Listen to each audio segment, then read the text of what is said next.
Question number 30. A wire carries a current of 0.1 microampere. Current is given. The potential difference across the wire is 10 millivolt. Voltage is given. How much energy is dissipated by the wire in a time of 10 seconds? Time is asked. Time is also given. He is asking you what? Energy over here. We know that power is equal to voltage multiplied by current. And energy is equal to power multiplied by time. Right? Energy by time equal to power. Energy equal to power into time.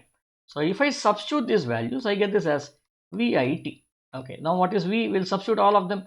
This will be 10 into 10 to the power of minus 3 multiplied by current 0.1 into 10 to the power of minus 6 multiplied by time, which is 10 over here. See, 10, 10 power minus 3, 10 power minus 2, 10 power minus 2, 10 power minus 3 once again, 10 power minus 3, 10 power minus 9, 10 power minus 8. So answer should be 10 power minus 8. Unit is joules. And this is 10 power minus 8 should now be, can I write this as, this should be, if I try something like 10 into 10 to the power of minus 9 joules, this should be 10 nanojoules. Answer is D over here.